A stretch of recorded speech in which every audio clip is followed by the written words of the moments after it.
अब भैया 2 प्लेट छोले कुलचे लगा दीजिए। जी मैम साहब, अभी लगाता हूँ। 1 मिनट, आप खाना खा रहे हो? कोई बात नहीं, आप खाना खा लीजिए पहले, हम वेट कर लेंगे। कोई बात नहीं मैम साहब, वो मैं खाना खाऊंगा ना तो आपको देर हो जाएगी, आप खामा खा यहाँ खड़ी रहेंगी। मैं पहले आपके लिए छोले कुलचे लगा देता हूँ, मैं तो ये बाद में भी खा लूंगा। पर भैया आप ये सूखी रोटी क्यों खा रहे हैं, वो भी प्याज के साथ? सब्जी ले लीजिए। वो क्या है मैम साहब, मुझे ना प्याज के साथ रोटी खाना अच्छा लगता है, इसलिए बस मैं प्याज के साथ रोटी खाता हूँ और कुछ नहीं।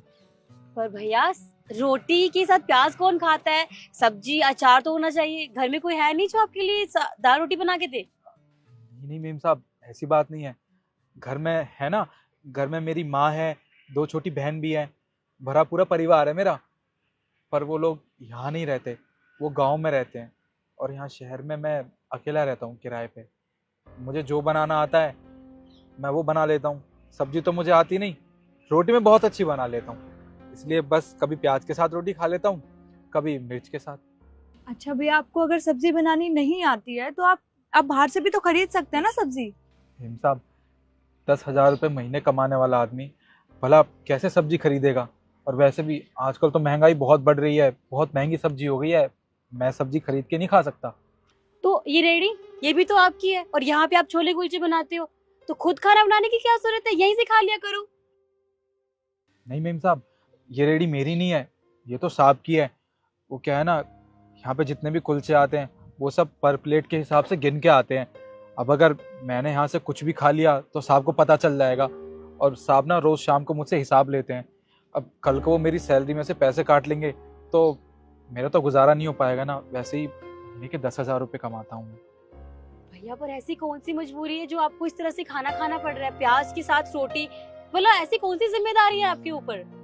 घर की जिम्मेदारी, वो घर पे माँ रहती हैं, उनकी तबीयत आजकल बहुत ख़राब रहती है, उनकी दवाइयों का खर्चा, और घर में 2 कुंवारी बहनें भी हैं, उनकी शादी के लिए भी पैसे जोड़ने हैं मुझे। बाबूजी तो रहे नहीं अब, जो थोड़ा सहारा लगा देते। अब सब कुछ मुझे ही देखना पड़ता है। जितने पैसे मुझे मिलते हैं उसमें से 6,000 रुपये तो मैं गांव भेज देता हूँ, बाकी 2,000 रुपये तो मेरे कमरे का किराया है। बस ले दे के 2,000 रुपये मेरे पास बचते हैं, उसमें से मैं कैसे सब्जी खरीद के खा लूँ? इसलिए बस उनमें से रोटी बना लेता हूँ मैं, और ये प्याज खरीद के खा लेता हूँ, ये ना बहुत अच्छी लगती है मुझे। कोई बात नहीं भैया, अब आपको इस चीज की टेंशन लेने की कोई जरूरत नहीं है। हम दोनों ना यही पास में रहते हैं, हम दोनों आपको 2 टाइम का खाना दे जाया करेंगे। नहीं मेम साहब, आप मेरी वजह से क्यों परेशान होंगी? अब वैसे भी आप एक दिन मुझे खाना दे देंगी, 2 दिन या 3 दिन, उसके बाद तो आप भी परेशान हो जाएंगी। अब मुझे फिर सब्जी से खाना खाने की आदत लग जाएगी, फिर मैं पैसे नहीं बचा पाऊंगा। मैं इसी में खुश हूँ। ठीक है भैया, जब आप इसी में खुश हैं तो। जी, आप आइए, मैं आपके लिए कुलचे लगा देता हूँ।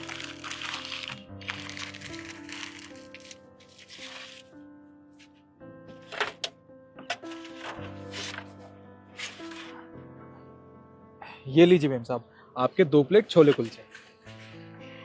भैया कहाँ जा रहे हो आप? ये दूसरी प्लेट आपकी है, खाइए खाना।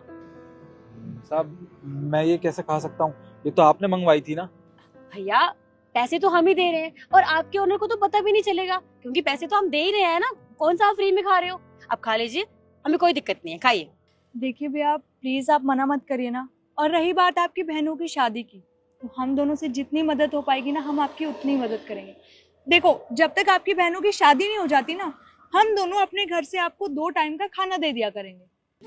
मैम साहब, आप दोनों सच में बहुत अच्छी हैं, वरना एक गरीब के बारे में आजकल कौन सोचता है। आपका बहुत बहुत धन्यवाद। आप हाथ मत जोड़िए, देखिए आप हमारे बड़े भाई जैसे हो, इतना तो कर ही सकते हैं ना। और ये एहसान जताना बंद कीजिए, खाना ठंडा हो रहा है, पहले आइए साथ में खाना खाते हैं।